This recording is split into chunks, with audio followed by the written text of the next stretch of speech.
Boys, we are back and we are live tonight for a special Wednesday night live stream, trying something out a little different. I don't think it's been a minute since we've done a weeknight live stream. So, hey, if you're watching along at home, enjoying, be sure to leave that like. That's the best way to know you enjoyed it. Drop the comments like we have below. We are going to be taking a lot of questions today. We're also going to be talking some players you should be getting the heck off your roster one way or another, maybe holding on to some of these guys. Who knows? I don't know where you guys sit, but how are we doing tonight? Zach, Nate, tell me how we're feeling. How are we doing? Nate, I'll kick it to you first, then Zach can finish his snack. Hey, we're all snacking. We're all snacking over here. I got my Reese peanut butter skeleton still from Halloween. I just got into, I got them on sale. So, I stocked up on them a couple months ago and can't beat that. You got value. That's value. What I love. All about the value. Can't cut the Reese cups. You can't. Zach, how we doing over there, buddy? Well, I just finished my baked cheddar and sour cream. They had to be baked though. We can't have all the trans fats and everything with the regular Ruffles. We have to have baked. He's paying up over there. I don't know if the value's there. Yeah, I don't know, but Zach is one of the biggest food haters I know, especially for things that have trans fats and grease that are delicious. But it is what it is. We got a question right off the rip. Let's get into some of these. Why is Tez Walker ranked so low? And my rankings, I think everybody's rankings for the most part, and I think the day 3 draft capital plays a big role here. The Ravens landing spot. Nate, hey, he's on your team. Talk about him a little bit. Why is Tez Walker ranked so low? Give us some answers. Yeah, I think with how Tez fits into this Ravens offense, you have Zay Flowers and Rashad Bateman ahead of him, and then you also have Mark Andrews in target wise ahead of him. Maybe even Isaiah Likely with how Isaiah Likely played at the end of last year, depending on how many 2 tight end sets they use. So Tez Walker, while he could be that wide receiver 3 for them, he only has to get above Nelson Aguilar. He's going to be used as a deep threat. That's kind of how they're looking to use him. Eric DeCosta, the GM of the Ravens, has already talked about comparing him to Torrey Smith and how they want to use him. As that guy that can stretch the field, open up things underneath for Zay Flowers and Mark Andrews. So as a Ravens fan, I love this pick. I think it was a great value pick in the 4th round. Eric DeCosta himself said he didn't expect him to be there in day 3. He thought he was a day 2 pick. But, everyone who gets a selection in the 4th round says that about their player. Right. So, I like the talent. I think he's also developmental. I think there is upside with Tez Walker. But Rashad Bateman just got his extension. Zay Flowers is obviously the wide receiver 1 there. I just don't think that the Ravens offense is in a position to give Tez Walker a lot of fantasy production anytime soon, especially not consistently. Yeah, I think the play with him boils down to maybe you draft him late, maybe you pick him up late, but at the end of the day, you're probably looking to flip him for something more when that hype train comes on, when he goes off for that 3 for 120 week and a touchdown. Yeah. And everybody loses their minds. Yeah, I just think he's too low in the pecking order of this offense. Plus the role he's in, not a great recipe for fantasy points. Got Lambo Leap chiming in here talking some smack about Lad McDonkey, which is just a rude nickname. We have coined McConky Tonk over here, and that is a little bit offensive for Nate. Nate, I know this is one of your favorite players. He is. Oh, we got a super chat coming in from Waffle. Appreciate the heck out of Waffle. One of our biggest supporters over on Patreon here as well. Huge shout out to Waffle. And hey, again, we're going to be talking some questions, getting into some things today, but super chats are always prioritized and very much appreciated. Keeping the lights on for the Dynasty Rewind. So please convince me to trade T. Higgins for a TJ Hockenson and a 0.5 tight end premium, or give me peace about not doing it and never mentioning it again. Man, I'm pretty big in on this deal. I know we got some time to wait before TJ Hockenson is full back, and now you have a rookie quarterback that he's playing with as well that, has some concerns. But I'm all about this deal. T. Higgins, somebody who has just ultimately been a wide receiver 2, a very good wide receiver 2. Not there's a ton wrong with that or anything like that. But TJ Hockenson, when healthy, has been an absolute stud. And with multiple quarterbacks now, it's not just been a one quarterback show with him. He did well before Kirk Cousins. I think he'll do pretty good without him too. Zach, I want to kick it to you for this one. Where are you at? I know you're a TJ Hockenson fan as well, but do have reservations about this upcoming year. What are your thoughts? Yeah, that's exactly it. I think the reservations about this current year, you have to be realistic with your expectations. I think a lot of disappointment in fantasy football comes with a lack of realizing what expectations should be, right? We always harken back to the JSN situation. We could take it to 2024 with Roma Dunze, and maybe we need to temper our expectations. And so if you're making this move, Waffle, which, by the way, we are still drinking coffee from all the super chat from Draft Weekend, so we really appreciate it. If you're thinking about buying Hawkinson, you have to realize that he had an ACL injury very late in the season. And so you're not going to get probably any production for the first half of the season. And then he's going to be integrated into an offense that, yes, he's been a part of. Now there's a new quarterback there. There's some new pieces in Aaron Jones. There's a new wide receiver 3 in that offense. So I would just temper my expectations for 2024 when it comes to TJ Hawkinson. I love the player that he is. But if you're buying him for 2024, you really should have somebody else at the tight end position to help you win, to help you score points. If this is a league where maybe you're not trying to win in 2024, this is a great move because you are getting points off your roster for probably not points. So it really depends on team situation, but also your expectations as to what you're getting when you're buying TJ Hawkinson. Yeah, 100%. Agreed. Nate, anything else to add here? Yeah, I think this is a pretty fair deal value-wise. I think it kind of goes up to positional need. Sure. I've always been a big fan of T. Higgins personally, but if you need a tight end, TJ Hawkinson, while you do need to have that caveat of, hey, I'm going to need some early production from somebody else. Look, TJ Hawkinson's like 26 years old. He's going to be fine long term. You're going to have a tight end 1 for years and years to come. So we do have some context coming in. I'm trying to win. I have David Njoku as tight end 1 now, and Higgins is currently wide receiver 5 on the team. So you already have a piece that can hopefully be productive for you while we're waiting for Hawkinson to get all the way back. But I think this is a clear upgrade.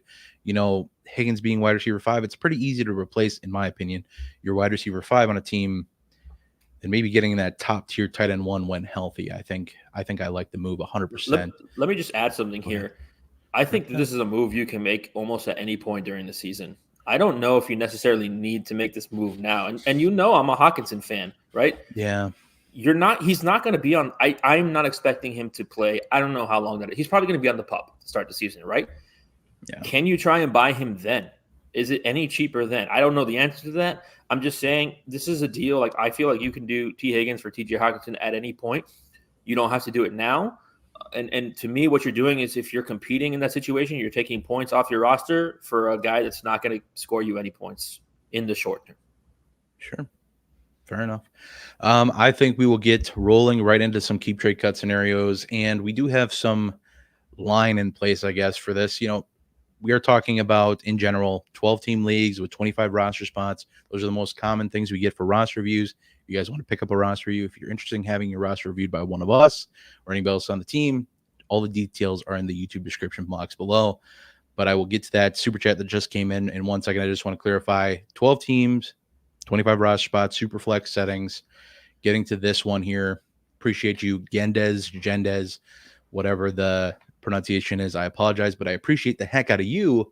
This is a 12-team Superflex PPR start 9. Move the 1-5 and the 1-10 to move up to the 1-3. Also has the 1-1. Thanks, gang. Thank you, Gendez. Nate, I'll kick this one to you first. Do you think this is fair enough value to move up those 3 spots? Is it worth doing? I think it's probably fair, but is it worth doing? For me personally, probably not. We've talked about this before. The board's flat after the first 2 picks throughout basically the entirety of the first round, but you could certainly say up to like the 108 or so.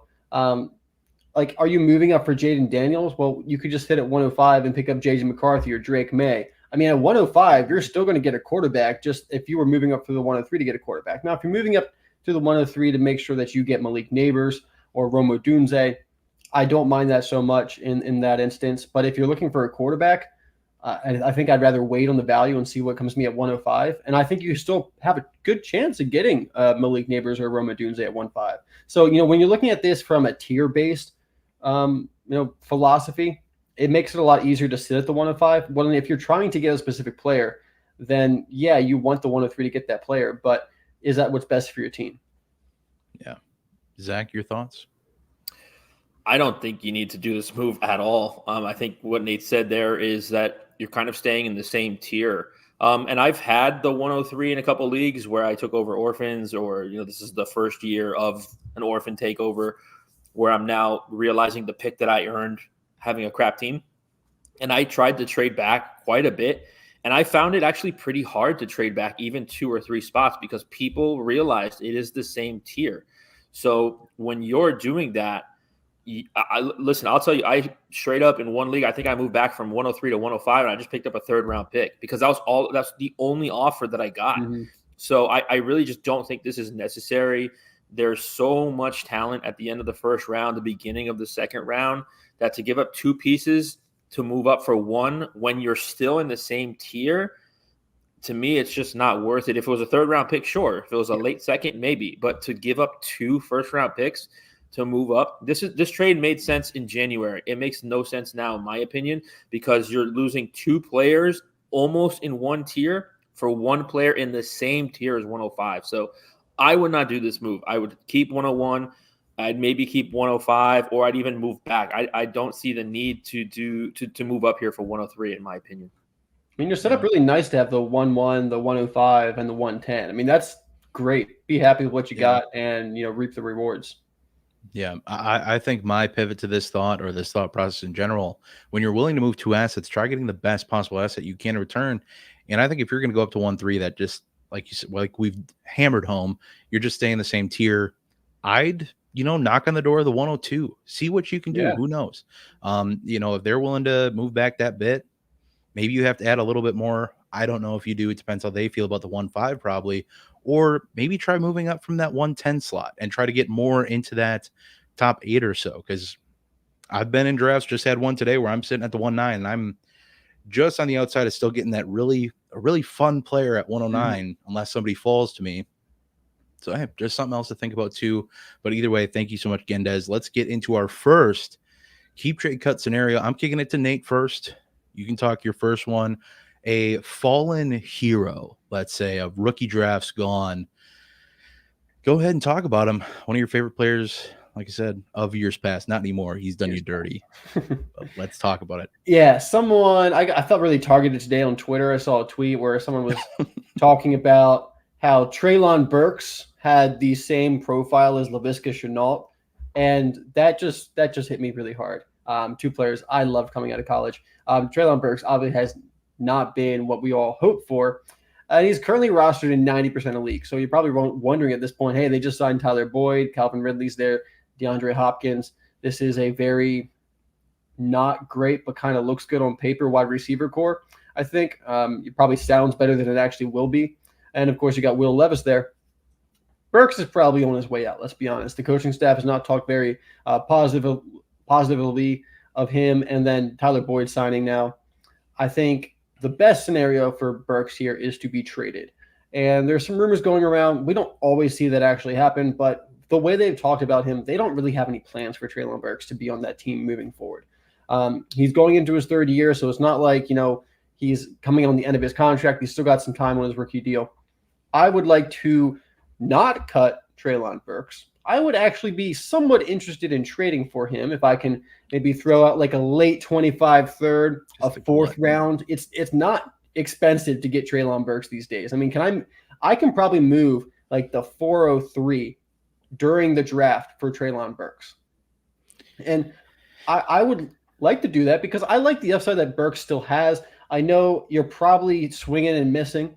Like, that's the reality. I'm not relying on Burks hitting. I don't really expect it at this point.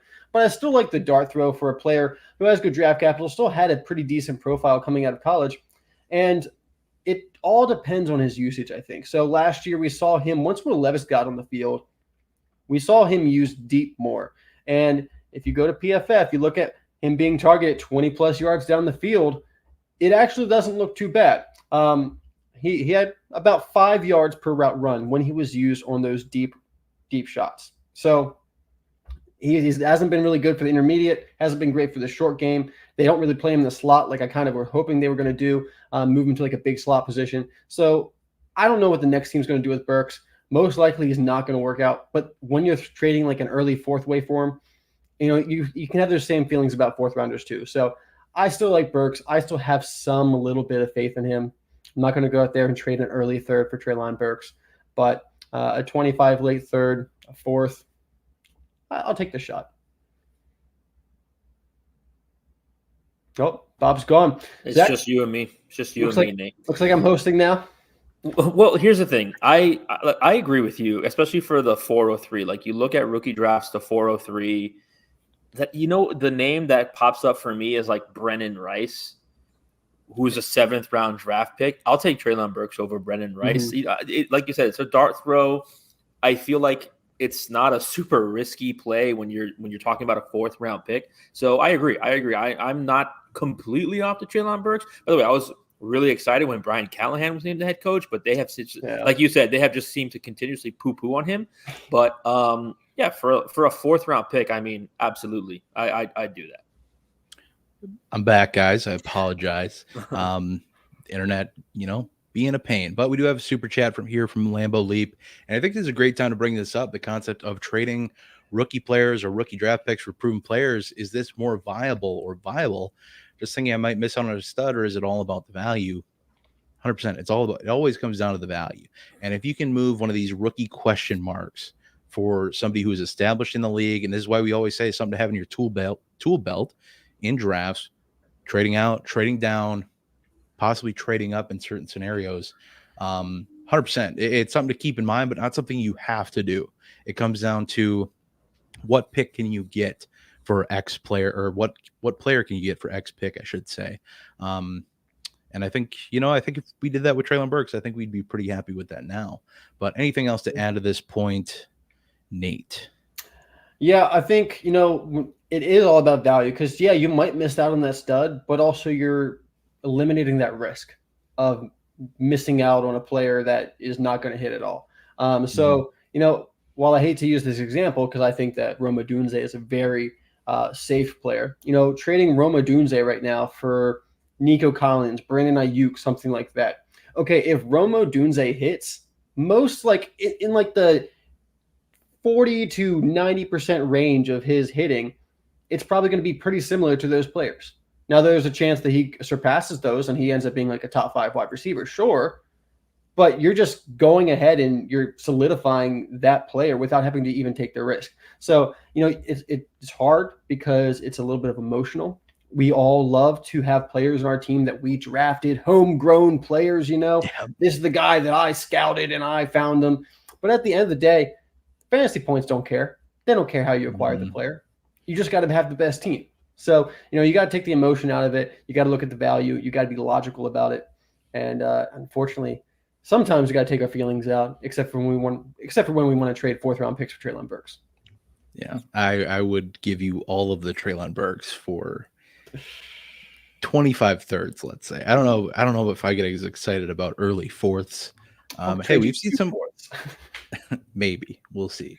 We've seen some fun players slide into the 4th round, admittedly. So there's some chance for sure when we get to that. So thank you again, Lambo Leap, another one of our patrons as well, chiming in here. So appreciate the heck out of you for the extra support and all of you tuning in. Hey, if you're here and you haven't left a like yet on the video, please do so. Chiming into the comments, this is awesome. We are going to keep it rolling here. Keep talking some of these players we want to get the heck off our roster one way or another, possibly, or maybe, I guess in Nate's case, add some players to our roster. But hey, it's all about dumpster value. Dumpster diving for value, taking your dart throws as much as you can. But Zach, you got a value pick here as well. Interested to hear what you have to say about this one. What do you got for us? Yeah, I'm going to go with Brandon Cooks. I just feel like, this goes into that last super chat we had too, because I bought Brandon Cooks in our Rewinders League yesterday for the 404, which is exactly the pick we just talked about, Treylon Burks. I think people are underestimating Brandon Cooks or don't really know what he did last year. As of right now, he's the Dallas Cowboys wide receiver 2 on an offense that hasn't really added much skill position and has taken a hit at the running back position, right? You look at Brandon Cooks 2023, first year in Dallas, by the way. Played 16 games.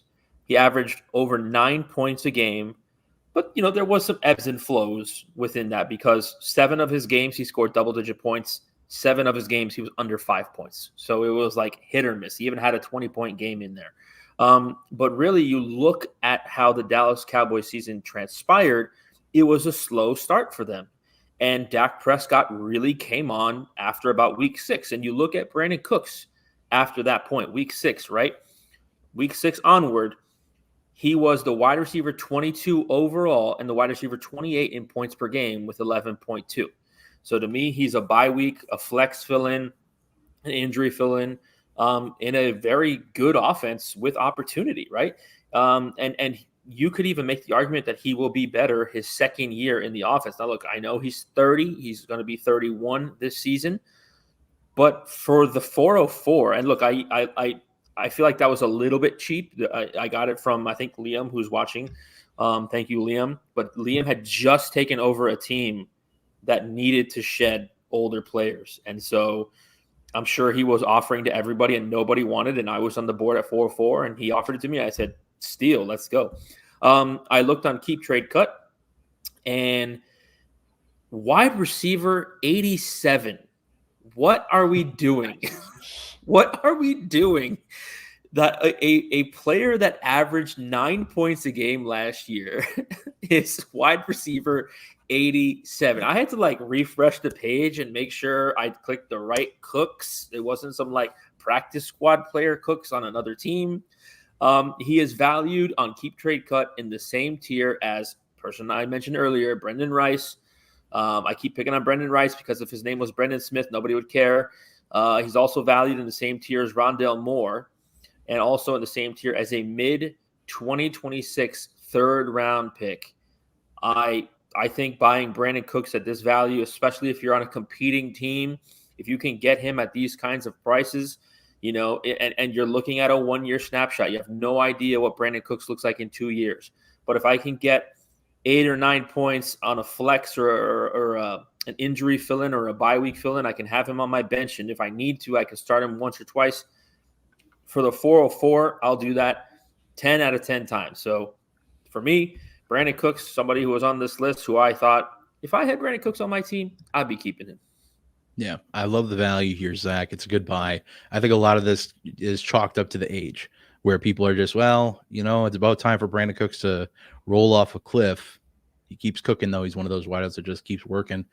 Got another super chat here coming in from Waffle Hauser. Shout out you. So much support and so much appreciation coming from us. Is Sean 3 of 5 games out of the 6 he played? Or probably 5 full games is what he's discussing here. Yeah. He was top 12. Do we like this? I mean, it's better than not having 3 or top 12 games last year, but I think until we see Deshaun Watson back, I'm just cautiously optimistic for other players that roster him because I have nothing, keeping it strictly fantasy, Zach. I have nothing on this, player. So if he pops off for somebody cool, I'm not going to be buying it anytime soon. It's one of those cases where I think we can all acknowledge the fantasy upside is there, where we've seen him do great things, but since his injury, since the, off-field stuff came up, we just haven't seen that guy in consistent spurts. And you look at all his stats and advanced metrics and things like that, he's still bottom of the barrel of the league. Yeah. Was just looking at some stuff. He's outside the top 25 in a lot of meaningful statistics. So I'm out until he's back. And even then I'll be very, very cautiously optimistic for other people that roster him. That won't be me. Any additional thoughts here? I'm totally out on Watson. Have been him for a while, not just because of the off the field stuff, but I don't think he's played very well at all. Yeah. And I used to be a huge Deshaun Watson fan when he was in the Texans. I had him in a lot of leagues. I've moved on from him since. And Waffle says here 3 out of 5 games in the top 12. I just pulled up one of my leagues that has pretty standard scoring. I see him having three of those weeks, and 2 of those weeks he scored 20.6 points, the other 20.1 points. Those are the only games we had at least 20 points. It's not like he's scoring 25, 30 points in these top 12 weeks. I don't think the efficiency really is there. Also, one of those weeks he did have a touchdown, but he had 5 fumbles through his 5 games that he actually played. He's also a guy that didn't throw for 300 yards last year, 7-4 touchdown to interception ratio. It's not exciting. I'll tell you that. Yeah. Well, I will say, go ahead, Zach. Well, how about this? Look, Deshaun Watson may have had 3 or 5 games in the top 12. So did Joe Flacco. Joe Flacco probably scored a lot more than 20 points in those games. Yeah, like 32 points, 29.6 points, 27 points, 23 points in the same offense after coming in off the street. So I totally agree with everything you said. Nothing has been that impressive. You look at some of those weeks too, there was a lot of quarterback injuries last week. You're probably talking about the time when a lot of teams were on buys too. So, take that for what it is. A player that I'm just not touching. I have 0 shares of Deshaun Watson. I will be totally okay if he's good, and I have no shares because I just for what it cost to acquire Deshaun Watson still to this day, I'm out, man. I don't want any part of it. I'd rather take a chance on Will Levis, to be honest. Because I can get something on top of Will Levis with Deshaun Watson, but even straight up, I guess Watson has the contract, but yeesh. I mean, you talk about contracts, and we just saw the Broncos get out of eat a bunch of money to get away from Russell Wilson. Who's to say the Broncos don't do the same and send him into another precarious situation, let's say. But it's good that he had those 3 top 12 games, but everything else has been bad. I'm looking at this. He scored 20.6 points in week 1. So there's no buys that week, and he was the quarterback 5. I don't know what the rest of the NFL was doing week 1. Getting acclimated. But for Deshaun Watson to be quarterback 5 with 20 points. Joe Burrow was out. Aaron Rodgers missed the first game. There was still injuries in week 1. There was still a lot of quarterbacks. I know Mark Andrews was out that week for the Ravens, so I don't know how Lamar did that first week, but yeah. Rough. And Waffle chiming in. All right, these guys make you think that I should not have drafted Deshaun. Rip me. Hey, buddy, it's a good thing you are in that Discord, and we are ready and raring to help at all times. If you haven't checked out the Discord yet, patreon.com/Dynasty Rewind. All of the info is in the link below. Hey, all of our Discordians out there in the comments, I'd love to hear some positive thoughts from you guys if you have them. But let's move on. I will talk in the meantime about my first keep trade cut scenario. That's going to be Elijah Moore, somebody who is still rostered in 88% of leagues. It's a long off season. We got some time to move some things around, but right now Elijah Moore shapes up as what is likely to be the 4th receiving option in this offense behind Amari Cooper, Jerry Jeudy, David Njoku. It's possible, looking at the last couple of years, that he receives less total targets than the Browns running back position. And if that comes to fruition, he's looking at 40 to 50 smoking targets in this offense from maybe a healthy Deshaun Watson. Who knows? Maybe that helps. But at this point, with this usage, he's just virtually useless for fantasy football unless you're in an incredibly deep format, 16 teams, 30 roster spots, start 15, something obnoxious to that effect. Just a guy, and I really want to cut him because I just don't think I'd be shot. Admittedly, looked up some completed deals on Fantasy Calc. See him going for a 3rd or 4th round pick in 24, 25, and 26. If you can get any of that, please go do it. Get him off your roster. There's no need to hold out hope for Elijah Moore anymore. We've wanted more. He's only given us less. So just all about the quick hitters. But yeah, so that's my thought on Elijah Moore. Anything else to add from you boys? Are you guys in agreement, disagreement? I have never been an Elijah Moore fan. I think he has been overvalued since he was drafted. He did have a career year last year, though, I believe. So watch out, man. And then they buried him. And then they buried him on the depth chart, or at least in the pecking order, if nothing else. And yeah, I mean, he had some fun games in his rookie year.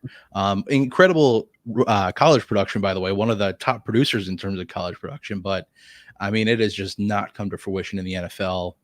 Playing for what has been 2 questionable franchises offensively in the receiver room probably doesn't help his case at all either. But yeah, this is a guy I'm looking to move any chance I can get. Before we get into the next string of questions or next string of keep trade cut scenarios, you guys want to take some questions quick. How do you feel about that, you guys? Let's do it. I love questions. All right, cool. I will go find some. I should have found some earlier. I had some, but there's a lot of talk about budget quarterbacks. Yeah, there you go. Yep, this is the one I meant to start and I didn't. That's my bad as host. So budget quarterbacks to try to trade for right now. I think we all know Jared Goff is our favorite to go and try to get.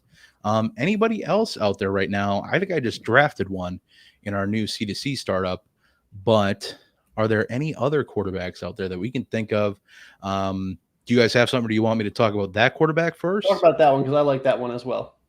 All right. I think that Bryce Young is somebody who's still a bit of a value when it comes to quarterbacks. I think that even though we've seen him with all of these upgrades over the course of the offseason, he got an upgraded head coach, offensive play caller. Dave Canales has been tremendous his past 2 seasons, getting offenses turned around in Seattle as well as Tampa, bringing those guys back from the dead, Geno Smith especially. I think Bryce Young, who is a much better quarterback than both Baker Mayfield, no offense to what Baker's done throughout his career, managing to stay a starting quarterback and remain relevant over the course of time. Awesome. And probably another value quarterback we can talk about, but Bryce Young has that quarterback or the head coach upgrade, excuse me. And then he has new weapon in Xavier Legette, Deontay Johnson, Jatavion Sanders, Jonathan Brooks coming to shore up that backfield. It's hard not to like Bryce Young, and I don't think the value has adjusted yet much from what happened pre-draft to post-draft. With all these upgrades, and I don't think he still costs much more than a late first-round pick, especially if you have one of these new quarterbacks sitting at the tail end of your first or mid-first even. I think you could probably trade a Drake May pick or a Jaden Daniels pick, maybe even J.J. McCarthy or Bo Nix, possibly even for Bryce Young plus at this point, because those guys are coming in. They're all new. Bryce Young, he was terrible last year. And you break down the metrics of how stale that offense was with running like no play action, some of the worst play action calls in the league, the least RPO in the league. Just terrible, very mundane. But he's got a lot of weapons now. He's got guys that can get open consistently. Adam Thielen was good down the first half of the season, but definitely waned down the stretch. So that's probably one of my favorite value buys, as much as I'm still like iffy about it because of how unfun last year was. Feel free to add into that one, Nate, or if you want to talk someone else, Zach, if you want to talk someone else. Hey, I'm buying into the Panthers offense, so I like that deal. Going after Bryce Young right now. If you're a contending team and need a quarterback, I think another great budget one, super budget, is Matthew Stafford. Everyone's kind of written him off. Like everyone thinks he's already like retired or something like that. Or like Cooper Kupp also retired. I'm not sure what they just forgotten about the Rams basically. Matthew Stafford has been productive his entire career. He's still around. He is only 36 years old. I know he's dealt with injuries in the past, but he could play a couple more years. I don't know if he's going to play 6-7 more years, but I think 2 or 3 is not pushing it. He's got Puka Nacua there, who we all love now, Cooper Kupp. He's got a great wide receiver 1-2 right there. And Demarcus Robinson's a wide receiver 3 right now. And Demarcus Robinson has actually been pretty productive as a wide receiver 3 when called upon, especially last year. I think he had like a 16% target share once he went to the Rams for the back half of the season. So and maybe a good buy for some best ball right there. But Matthew Stafford, super cheap. You probably can pick him up for like a mid-second right now. And if you need a quarterback 3 in a contending team, you can't do much worse than that. I mean, much better than that. Zach, anyone else to add here? Yeah, man, I'm going to say this, and I feel like I'm going to get busted in the chops for it. But and I made this investment before the draft. Deshaun Watson. I made this investment before the draft, and I'm very happy that I did because, we play in a lot of super flex leagues, 12 teams, 14 teams. Quarterbacks are hard to come by. And I have quite a few shares of the Las Vegas Raiders quarterback room. Not one of them, but both of them. In Gardner Minshew and Aiden O'Connell. Look, it's not the sexiest thing in the world, okay? But you look at Gardner Minshew last year, quarterback 21 in the 17 games that he played, including one that he came in relief. Now, you have to, of course, when you talk about Gardner Minshew, he's not going to be with Shane Steichen anymore, which is kind of a big deal, right? Then you go look at Aiden O'Connell. Not a very sexy quarterback by any means necessary, but look at the last 4 games of Aiden O'Connell last year, where he had 8 touchdowns, no interceptions, and a couple of these finishes here. He finished as QB3, QB9, QB13 the last 4 games of last season. So look, it's not the sexiest name at all, but I like, and this goes to another question that we had before. I like securing quarterback rooms. because of what happened last year. If I have Brock Purdy, I have bought Josh Dobbs this offseason. If I have, give me any quarterback and give me their backup. A lot of times you will see this. I just bought in I think our Rewinders League, I bought David Carr. So now I'm trying to get Jake Hayner. I'm trying to get, or Derek Carr, whichever Carr brother it is. I'm trying to get Jake Hayner. I'm trying to get Spencer Rattler just to make sure that I have that backup option. But for the prices of those two quarterbacks, you look on Keep Trade Cut right now, and I can attest to these because I have been buying them. And look, these are like my insurance policy quarterbacks. I am sure as crap, not depending on these guys as my QB1s or QB2s. Both of these guys, Gardner Minshew, he's valued around Tyler Lockett on Keep Trade Cut, Sam Howell, Jalen McMillan, depends on how you feel about Jalen McMillan.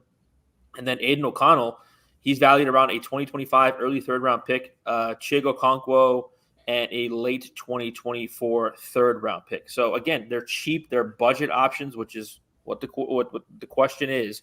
But in that process, you are acquiring an entire room. So if there's an injury to one, you have the other. Or if the other one wins the job, you have both of them. So I'm not telling you to go by one. Please make sure you don't do that, because then you're going to be in a bad spot when that one doesn't start. So, but for me, I'm going to go a little bit more of a budget option, because I think the two that you brought are great examples. They're just a little bit more pricey. I think you can get the Las Vegas Raiders quarterback room for pretty cheap. And now they have Brock Bowers to throw to, by the way. Yeah. And you know what? Aiden O'Connell, 3 games as a top 13 quarterback, 2 games with 20 points or more, just like Deshaun Watson. And one of those games, he scored 25.9 points. And Deshaun Watson couldn't do that. I mean, I guess we'll just move Deshaun Watson for Aiden O'Connell plus a first-round pick or something along those lines. Just see what you can do. Speaking of budget quarterbacks, we're going to shift gears to the super chat. Thank you so much, Devin, for chipping in here. He was offered Jalen Hurts for his 104, 106, and 107. He also already has the 101. This is a competitive team that needs a quarterback too. A little rich with this class, so I'm assuming he has a bunch of picks to work with. Does he suggest countering for Mahomes instead? Of course you do. Deep class, ... Of course you counter for Mahomes. I don't hate the move, honestly, because it's just a way to, if you don't want to give me that quarterback, if you're going to give me this quarterback, I'm going to need to take off one of these picks. Because I do think this is pretty rich to pay for Jalen Hurts, in all honesty. I mean, coming off a not as awesome, then you have the 104. You're looking at another quarterback replacement that, Jaden Daniels could be here, Drake May could be here, guys who arguably have similar upside to Jalen Hurts. Not the same upside. I'm not trying to say that they're the same player yet or anything like that, but good enough quarterbacks where it's not that big of a difference between the two is more what I'm trying to say. Then you get these 2 amazing picks on top that is either going to be another quarterback or top wideouts in this draft. I mean, this is a tough pill to swallow if you're not getting Mahomes. So I think it's 100% go for the throat, man. Don't be afraid to go for the throat with trade offers, boys. I'd love to hear your thoughts. Zach, I'll kick it to you first. What do you think with this one? Counter, how are you making this deal right or wrong? This is tough, man. Like 3 first-round picks in, I go back to like the last 2 years, and the 107 is where things start to get meh for me. The 107 is so good this year, whether it's a quarterback, whether it's a wide receiver, whether it's Brock Bowers, whether it's Jonathan Brooks. This is, to me, a little bit too much. I get it. You're a competitive team. I don't even look. I may be in the wrong here. I don't even know if I do that for Mahomes. Like, that's a heavy, heavy price. And I got to see what the rest of the team looks like. Like, this is for your quarterback 2. Do you have a quarterback 3? What if somebody gets hurt?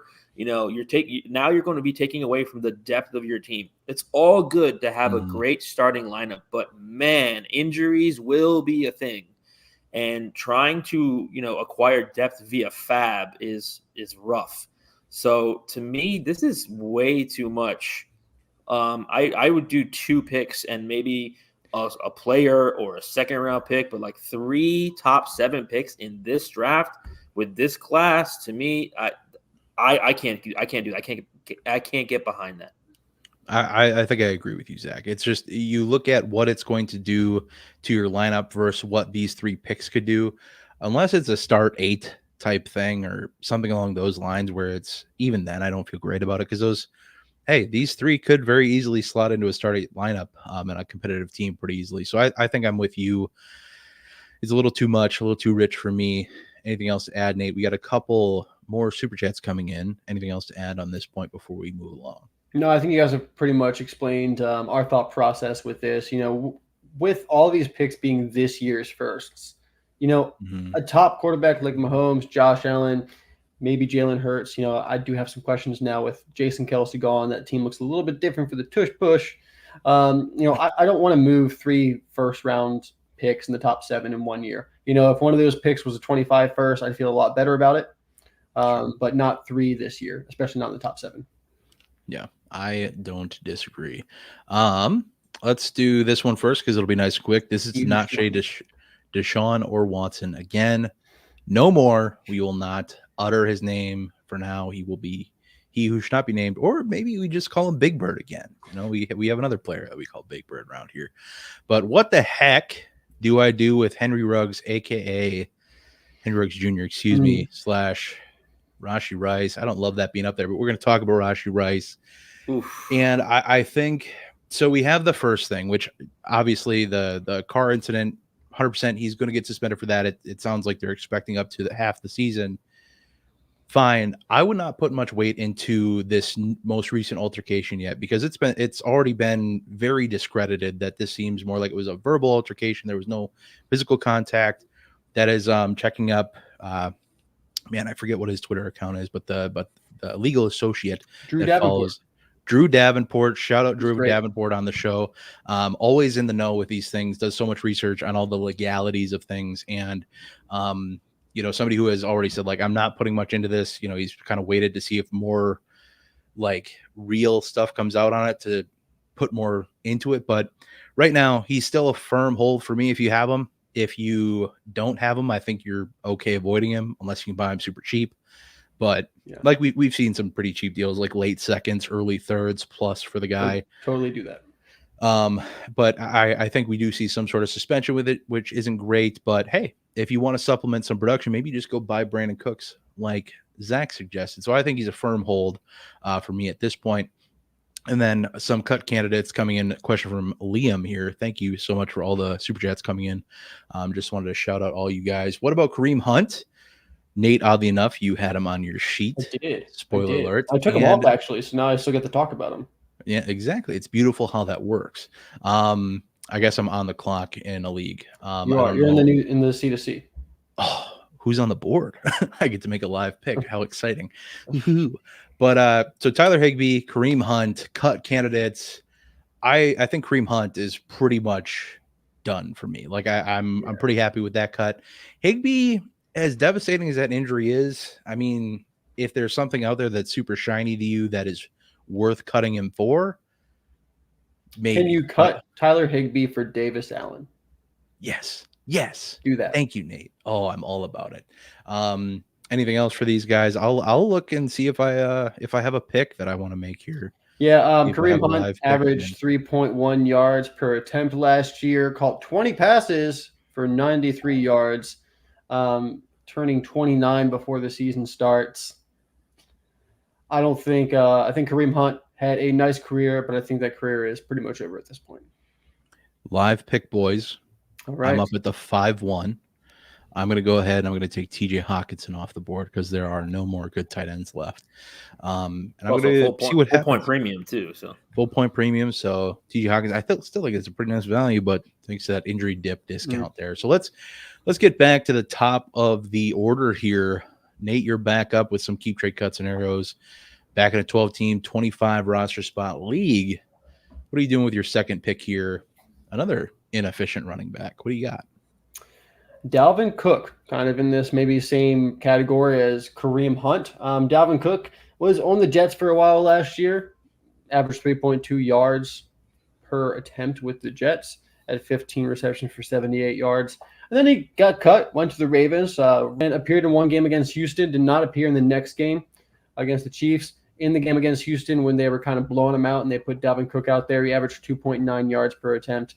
Look, he had a career low 53 grade on PFF.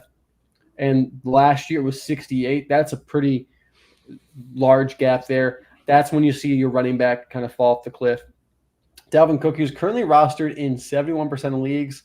I think it's about time to cut him, especially with all these new rookies coming in.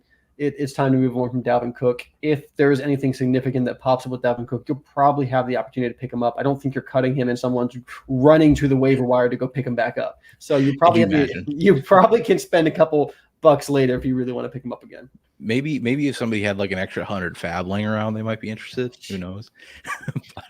So shout out. I just want to give a shout out here. A special grade shouting out the Sea to Shining Sea League.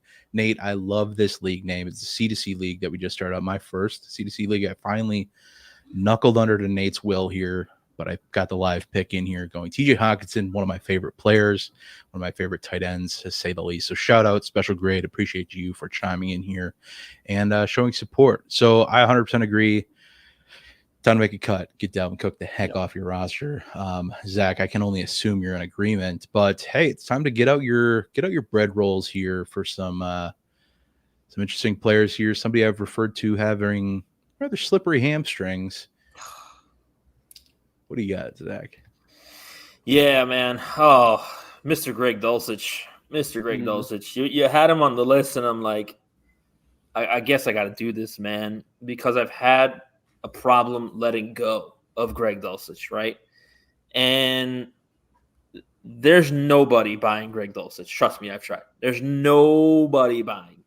And yet there's a very scenario happening in my life right now, Bob, where there's one guy here and one guy here, and one guy's going, Greg Dulcich sucks. His hamstrings will never hold up. And then there's the other guy right here that's going, yeah, but there's nobody there to catch passes in Denver. And they did nothing at the tight end position. And then this guy's like, yeah, but Sean Payton doesn't use tight ends. And I'm like, yeah, but Bo Nix needs to throw to someone. It's like, it's such an awful dilemma that I've been in this entire offseason with Greg Dulcich. And listen, I didn't like Greg Dulcich until Bob was very like, ooh, look at this guy. And then I saw the film and I'm like, damn, I'm like, this guy's good. Like, this guy's awesome. He's got the TJ Hawkinson hair. Let's go. And great landing spot, right? Or like Albert O was there. And it has just not worked out. And the thing is, like, you cannot sell Greg Dulcich right now. And I looked on Keep Trade Cut, and he's still ranked as tight end 25. And you look at what you can trade him for, but it doesn't make me excited, right? Like, okay, an early third round pick at that point, we're just taking another, like, could Ben Sinnott be there in your early third round pick? Highly unlikely, right? Especially depending on the tight end. I don't know, man. It depends on the league you're in. Yeah, depends on the premium of your league. Like, I took him at the 203 in our Rewinders league because it's a full point premium. So I love that. I was not letting you get him. You would have had to just draft him before the 612, and you would have gotten him. So I don't. Yeah, but I know you. I know you and your ways. You'll find a way to get to 202 and snipe me. You're right. And I do have Hawkinson in that league, so I did need another tight end. But listen, like, it's tough, man. And I think that you might be best just like kicking him out of the car and not looking back in the rearview mirror at Greg Dulcich as he's like, what happened, bro? Because like, he does have every opportunity to succeed, but he doesn't if he can't stay healthy. And how can you at this point rely on anything to change? It's the same with Christian Watson. There was some stupid article that came out today from Pro Football Talk about, Christian Watson's feeling confident about his hamstring. Like, what is he supposed to feel like? Is he supposed to feel like he's down in the dumps? Hey, he went to some hamstring doctor or something. Okay. Like that. Yeah. Okay. Hamstring Sure. Ooh. Okay. Sure. Whatever.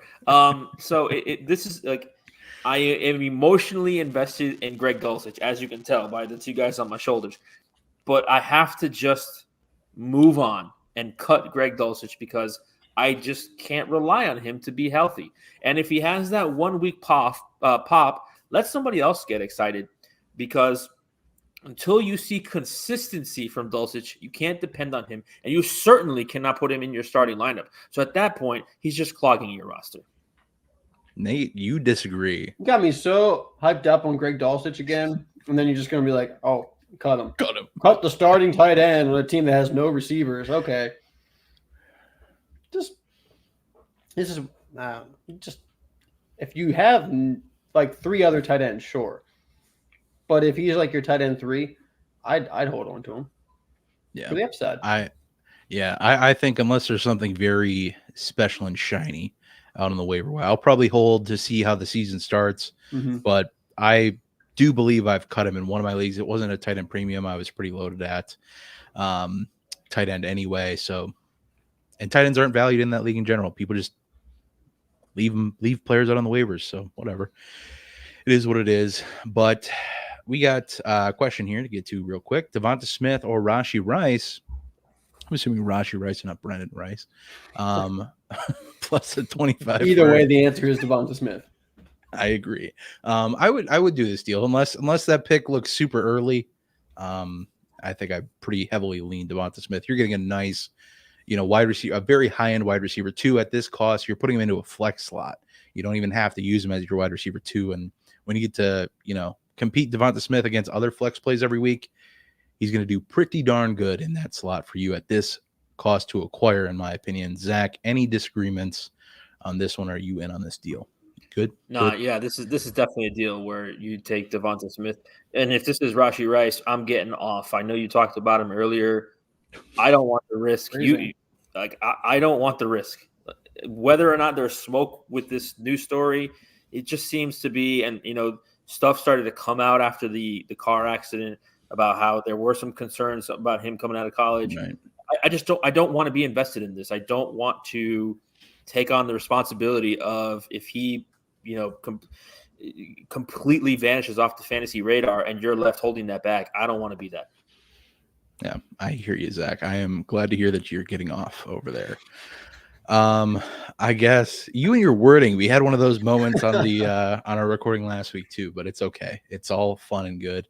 I will get into my second cut candidate here, and I'm talking about Trey Lance, the guy in the thumbnail. You knew he had to get talked about at some point today. And I really, really, really, really, really, really, really, really, really want to cut Trey Lance. And I think you're probably fine to do so. After being traded to the Cowboys, he was immediately redshirted, saw no live in-season snaps last year in the regular season. However, there's a bright side. There's some hopium for all you folks out there, all the Trey Lance truthers out there. He is set to be a free agent after the season. Whether that's anything good or not, if he can win the backup role over Cooper Rush, which the fact that we're having that conversation maybe tells us everything we need to know about whether or not to keep Trey Lance. But I'm just trying to play both sides of the argument here. I know there's a pretty firm stance here that I'm taking, but if he can win a role, maybe he gets some snaps during the season if Dak, God forbid, got injured, or maybe they're just too far blowing out a game or losing a game because they're not as all in as they like to lead people to believe. But most likely we have to acknowledge that Lance is probably going to be a cut at some point. But I think, even if you're, fighting roster limits coming into the season, there's no real reason to make cuts. You don't have to until you have to set a lineup and things are all jank. You have to, get down to limits before you can actually set a competent lineup. So you can maybe hold him, see how things pan out. But shockingly enough, there have been trades as of today for Trey Lance, getting a 25 third in return, a 24 fourth, a 25 fourth, and a 26 third. And I will tell you what, if I had Trey Lance anywhere still, I did cut him earlier this offseason, but if I had him anywhere, I wouldn't anymore if any of these deals came into my inbox. I tell you that much right now. There's still some Trey Lance believers out there. It blows me away, but like I said, this is probably something that becomes a cut come season when you have to get down to roster limits if you are kind of deciding, hey, I don't have to make cuts till I have to make cuts to set a lineup. But if you are, especially, we'll get to that. Hold on to that thought. But if you're not the one who drafted him and you just kind of picked him up for value somewhere along the way and you can get any of these deals done, super happy moving on. If you want to hold out that little bit of hope, that sunk cost fallacy, that you sunk that first round rookie pick into him, or you drafted him in the second round of a startup and then immediately things went downhill with him. But Nate, you had something to add on here. Who would you rather have? Trey Lance or Treylon Burks? Oh, Treylon Burks. Easy. Yeah. Somebody who's actually playing fantasy football at this point. Burks wins something for once. I mean, I think there's a good chance I can move him more easily too, because if he gets any reps week 1, if he gets 4 targets and catches all of them for 56 yards, probably asking a lot, Bob, and gets a red zone target, he is going to be great. We do have a super chat coming in here. Zach, did you have anything else to add to Trey Lance before we get to the super chat quick? Not whatsoever, my friend. Nothing to add there. I had a feeling, but thanks for the great content. Thank you for being such an awesome supporter. Moves to make, stacked at quarterback and tight end. Running backs are Zamir White, Isaiah Pacheco, and Joe Mixon. Wide receivers, Terry McLaurin, JSN, Jaden Reed, Rashee Rice, assuming again, Jermaine Burton, Xavier Legette, and Troy Franklin, I can only assume, rounding out this wide receiver room. So what are we thinking? We need a stud wide receiver. We don't have a wide receiver 1 on this team. Maybe JSN. Maybe JSN. Who knows? But I like answering questions before they become answers. So 100%, I think my first move to make or suggestion would be to see if there's any pivots you can make off of your running back or tight end room. Not necessarily in 1-for-1 trades or positional trades, but what kind of tear downs can you make that help those other positions? Even if you have to send one of these, wide receivers in the deal, can you upgrade someone's quarterback while they upgrade your wide receiver? And you just kind of flip your weaknesses a little bit, where you're getting a wide receiver of strength or running back, they get a quarterback of strength. Can you do that without compromising your roster too much? That would be my approach for sure. I think your running back approach is good too, but I think also need some sort of, a little higher end running back help coming into the year, if you're looking to be competitive at least. But let's sort out the wide receiver room. We got quarterback and tight end sorted. That's a nice, I like to work on the bookends if I'm rebuilding, as well as the wide receiver room. So having those sorted, getting the wide receiver room sorted first, moving to running backs. Anything else to add here, boys? I mean, can we move Jaden Reed? What can we – I want to put together Jaden Reed and Troy Franklin and see what kind of wide receiver I can get. Sure. And I think the two of those together, can I go after maybe a Nico Collins who's fallen a little bit since Stephon Diggs went to Houston? Sure. Can I go after maybe DK Metcalf? You already have JSN. Does that make it less appealing? Yeah, it makes it slightly less appealing, I guess. But someone around that tier, not a top guy. Well, I'd say Nico's probably still a top guy, but going after kind of that mid tier of wide receiver where you have like a lower end wide receiver 1 for your team, because you're not going to be able to pay up really probably to get a top wide receiver unless you're moving some of those quarterbacks or tight ends. But can we just kind of consolidate some of these wide receivers here? As much as I love Jaden Reed, as much as I love Troy Franklin, if I can consolidate them and get a younger, lower end wide receiver 1, I think that's the move to make for the team. Yeah. Zach? Yeah, I mean, for me, what I'm trying to do here is probably package like a Terry McLaurin with a Zamir White, and try and upgrade at wide receiver. Like Nate said, can I go after maybe like a Jalen Waddle, somebody like that who you want to target a wide receiver that owners may be frustrated with and that want to move off of, because I think Jalen Waddle, while he was injured a lot throughout the games last year, still on the field and still has that ceiling that he had 2 years ago, before Tyreek Hill was there. So, that's to me somebody I'd target. Terry McLaurin is approaching that age where you might want to get off. You don't know what the season's going to look like.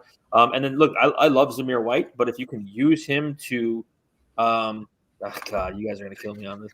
If you can use we're a bunch of middle schoolers, Zach. Come on. I know.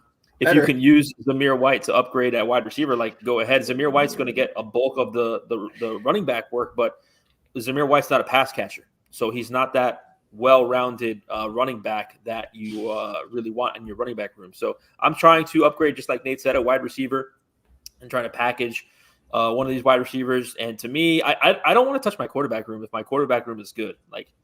I would prefer not to do that because quarterbacks are gold in fantasy. Can I use a Zamir White, whose shelf life is at this point 2 years, to try and get a Jalen Waddle or a player in that tier?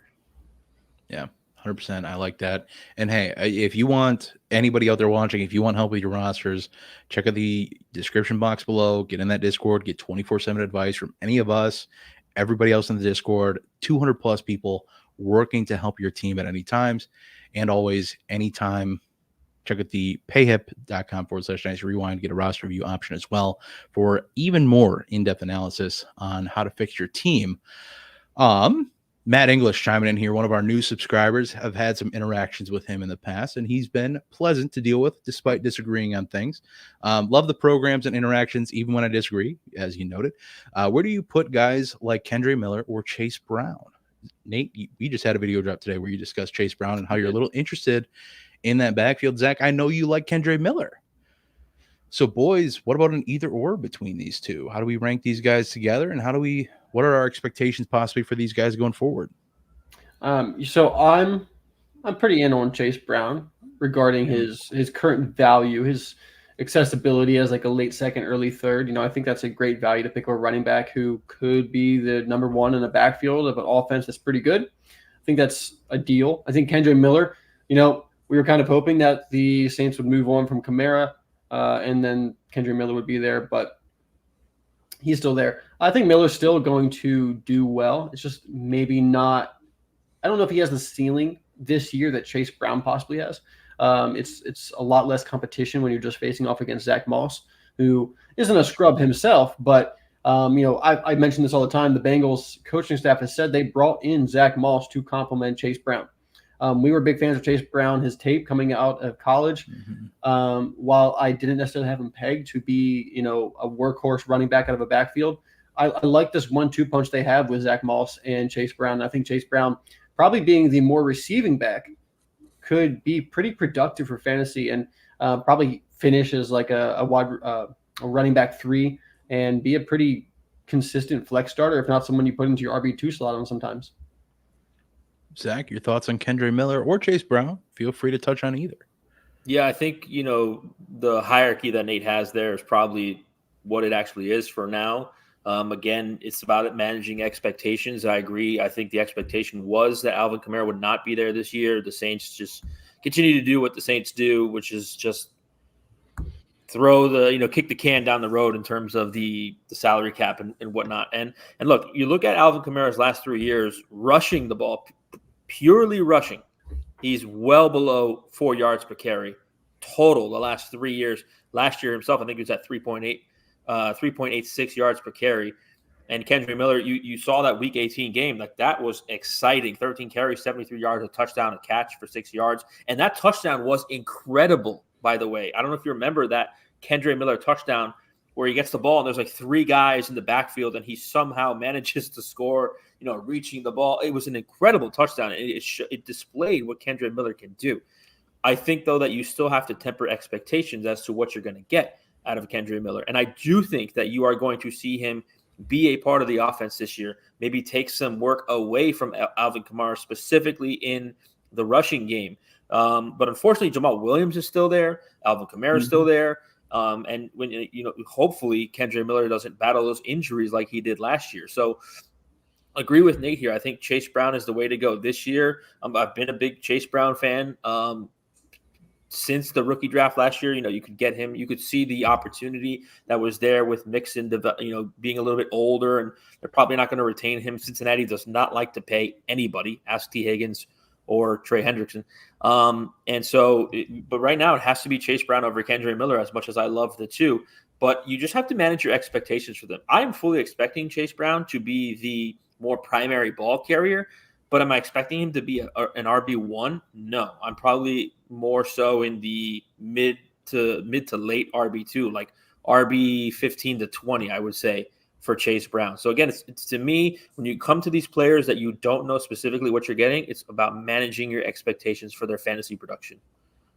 All right. Speaking about managing expectations, let's get back to the top of the lineup here real quick and rapid fire these last 3 keep trade cut scenarios. Nate, back to you with your third and last one. Another player that you liked a good bit coming out of college.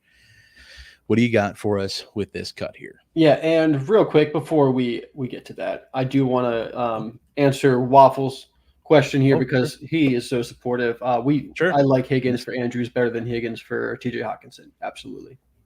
Sure. I think most people would agree with that. Yeah, I agree with that as well, especially if you're trying to get a more competitive piece now and not wait on the production. Yep. Definitely like that a good bit. Nate, go ahead. Take it away. All right. My next cut here is Brevin Jordan, 39% owned in sleeper leagues. Look, I like Brevin Jordan a lot coming out of college, and it was a little disappointing when he ended up getting drafted in the 5th round. I thought he had the potential to be a day 2 pick. Alas, did not happen. I don't think his testing numbers were quite up to par, like how they should have been. So Brevin Jordan goes to the Texans. He doesn't really do too much over his first 2 years, 178 yards, first year 128 yards the next year. And then last year breaks out for 295 yards. Oof. Watch out, man. Behind Dalton Schultz. So, and at the end of the year, he gets some run. Everyone saw him in the wild card game against the Cleveland Browns go off for 76 yards. Caught one pass for 76 yards. After that, I get it. I got a little excited too. But then the Texans go and they draft Cade Stover. They signed Dalton Schultz to a long-term deal after he was on a 1-year deal. Brevin Jordan at best is tight end 3 on that team, and he doesn't need to be on, 39% of these rosters. Unfortunately, we're talking about whether we're going to cut Greg Dulcich or not. Brevin Jordan does not belong on your rosters. And believe me, I have Brevin Jordan on some of my rosters. I had to cut him when I had my new rookie draft. But it's just we got to move on. This is another player that you probably can pick up if there's any chance that he becomes significant, which would require probably 2 injuries before he's relevant again. So as much as I like Brevin Jordan and some of you out there still might have him on your team, it's probably time to move on, especially after they went ahead and drafted Cade Stover, who I think is a pretty good tight end, probably going to excel as a tight end 2 for the Texans there behind Schultz. Yeah, I think he's going to be a great blocking option more so on that offense, but nothing wrong with that, especially when you're talking NFL teams. And Zach, you are here to excel some demons with this next pickup here, or this maybe lack thereof a pickup. What do you got for this one here? Let's get into it. Talk about it a little bit. Yeah, it's Hendon Hooker, who you guys just love to just continue to. I give you a lot less crap for that than anybody else does. Thank you very much. Thank you. It's only because you gave us so much to start. That's true. Listen, Mr. Tank Bigsby. All right. Listen, Mr. Tank Bigsby. All right. He's more relevant than Hendon Hooker. Come on. I mean, maybe. The only thing that to me gives me pause with Hendon Hooker is he was derailed by an ACL injury, right? We can at least admit that that had an effect on his value coming out of college, right? He was still a 3rd round pick. I think he was beginning of the 3rd round, right? Towards ACL in November of the season, his collegiate season. He was a Heisman finalist still with missing some games. But the Jared Goff contract is coming up, and they have not extended him. He's on the last year of his contract, and they just gave out a lot of money, and they didn't give it to Jared Goff. They gave it to Amon-Ra St. Brown. They gave it to Penei Sewell. They're going to have a couple of other guys coming up for contracts soon in the next 2 years. In each individual year, they're going to have a couple guys that they draft. They've done so well at drafting that it's time for those guys to get paid, and we just saw that this offseason. So it's the only thing that gives me pause. I really don't think that I'm not sitting here saying, hey, look, Hendon Hooker's going to be the starting quarterback of the Lions next year. But, they clearly drafted him to make it sound like you just did. It kind of sounded like it. You could cut it, yeah. They did draft him with a plan, right? They told us what they were going to do before the season. Like, hey, look, we're redshirting him. Teddy Bridgewater's the backup quarterback. And that's what they did. You just never heard of Hendon Hooker the entire season last year. So I'm interested to see, is he the backup quarterback? What's going on? But they have not reached an agreement with Jared Goff. And the things that I've read, from the Detroit media is that they are expecting, and this is the media, this is not what the Lions are saying, that they are expecting if Jared Goff wants to stay, that he has to take some kind of a discount. So that's where things get a little interesting. But at this point, 68% rostered in your leagues. Hendon Hooker is probably somebody you could just cut. And if you're interested in him in a few weeks, pick him up or swap a 4th round pick and see if you want to trade back for him. But yeah, it's just somebody that's at this point just clogging your roster. You don't even know if he's the backup quarterback at this point. But I am at least monitoring the situation because the Lions they have drafted so well. And they have, made plans for a lot of their draft picks. And I think that they did draft Hendon Hooker with an intent and with a purpose. So we'll see what that develops, further down the line this season. All right. Before we get into any rebuttal for that, Nate, I know I see you cooking over there. Let's get to this super chat. Appreciate the heck out of you so much for supporting the brand, the channel, and this team. This is a 12-team super flex start 9 PPR, no tight end premium. It's like a little barcode almost. I like it. Interesting, but hey, I don't hate it.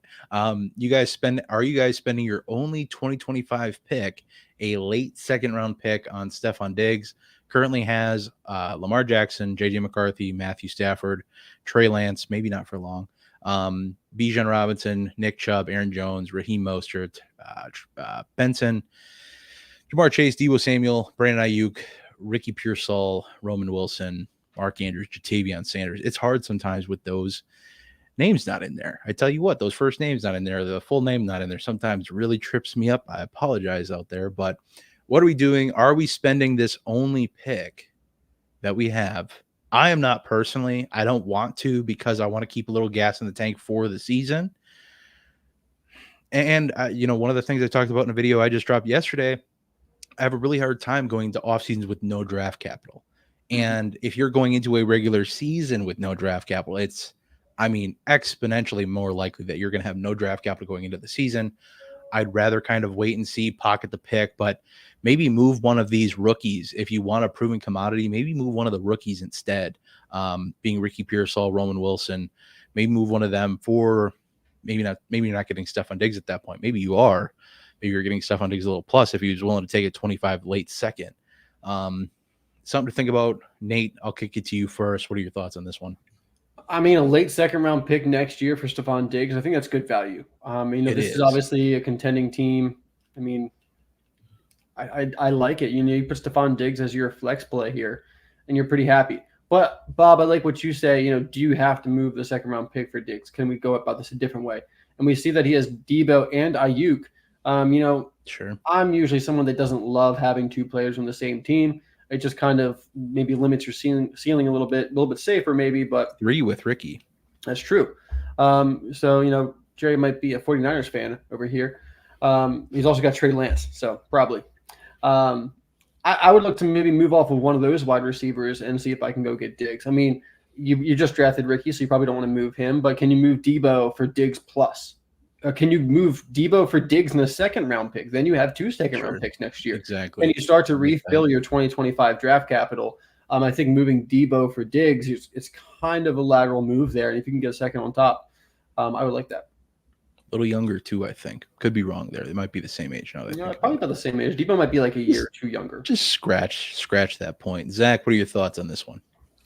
I totally agree with what Nate said. I think that was such a great point by him. What I will say is acquiring Diggs gives you a lot of age on this roster, and a lot of it that could potentially fall off the cliff at the same time. Look, we're not about projecting when that cliff is, but when you have guys like Stafford, Chubb, Jones, Mostert, and now we throw in Diggs, you have a lot of guys that are in the same tier of when they could fall off the cliff. So that's a very put your chips all in the table. And that's why I like what Nate did there is I'm still getting the guy I want, but I'm saving my team from potentially, having no assets and having a bunch of older players all at once.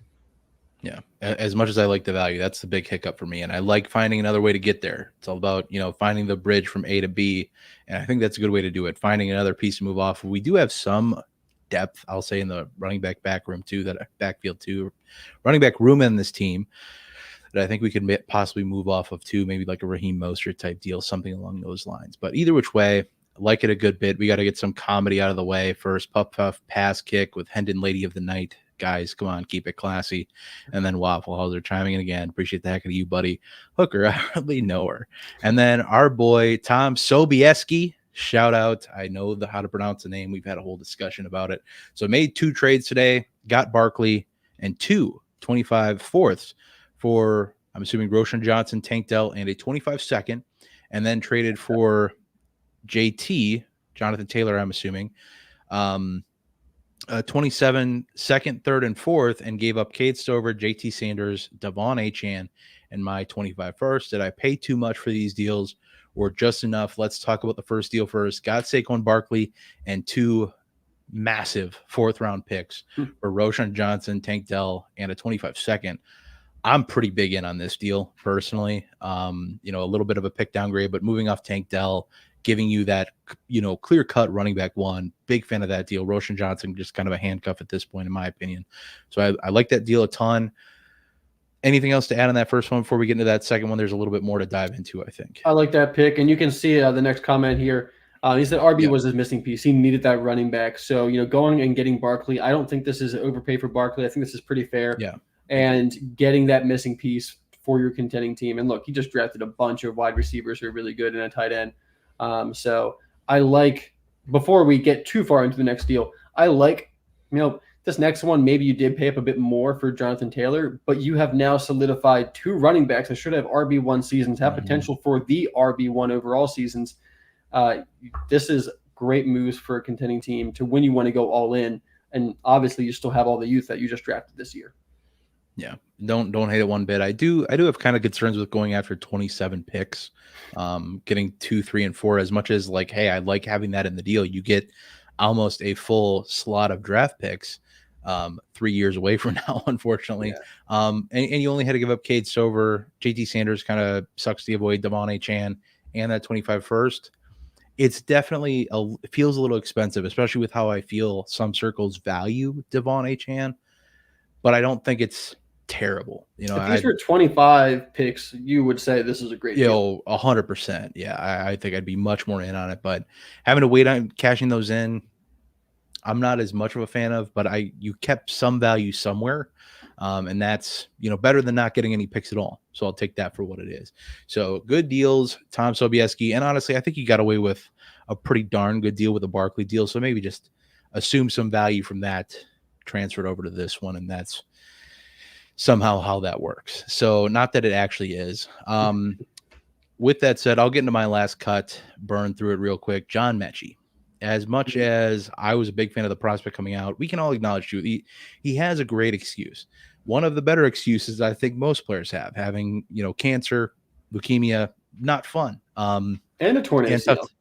And a torn ACL that he was coming off of in college too, and then they found this other thing. So it's definitely, he's had a rough road. But the fact of the matter is, Houston's not waiting up for him anymore. Neither is your taxi squad. He's no longer taxi squad eligible. He is going to have to find a home on your roster, your very valuable bench space.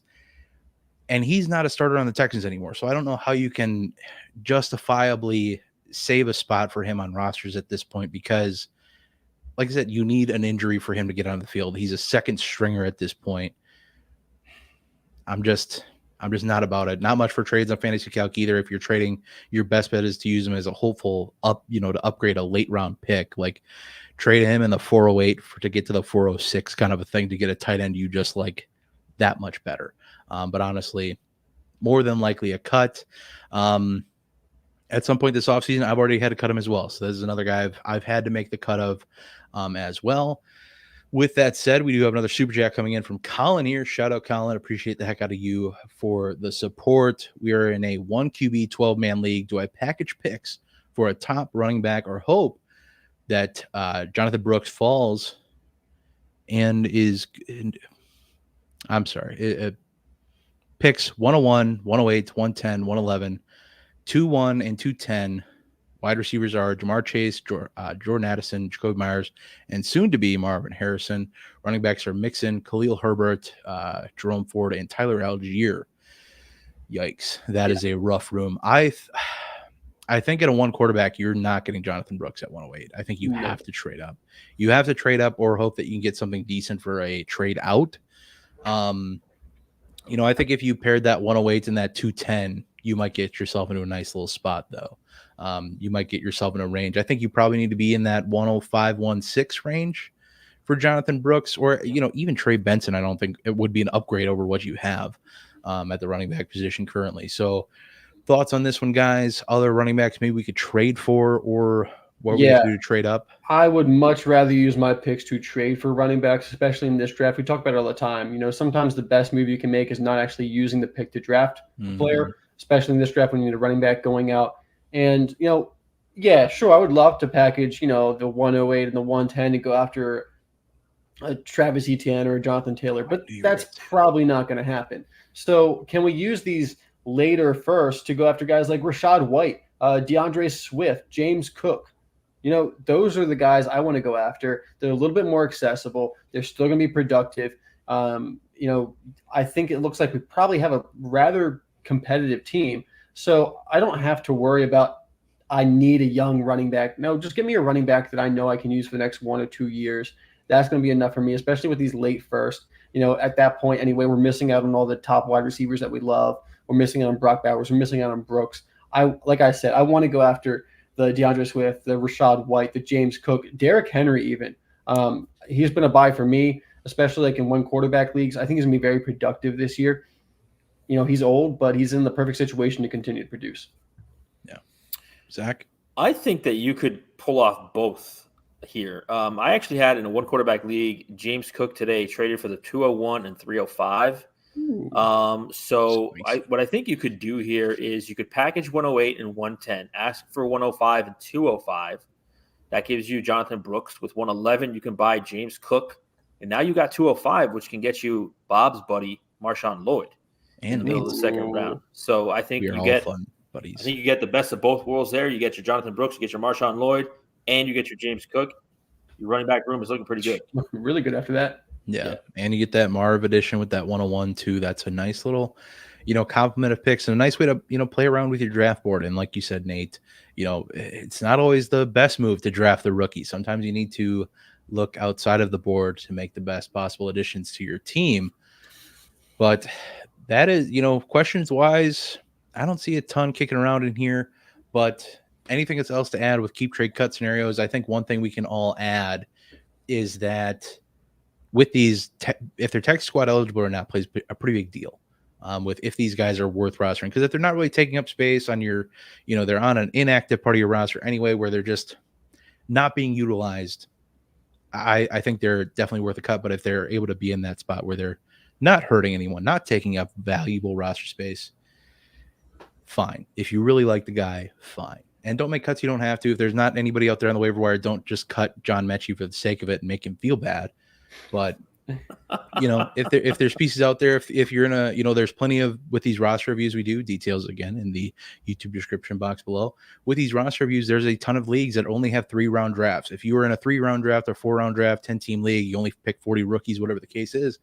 Look for some of these worthwhile stashes. And that's where you get some turnover in the bottom of your roster. See what happens with some of these pickups, like a Kamani Vidal that's probably going to sneak through a lot of 3-round draft, maybe some 4th-round drafts.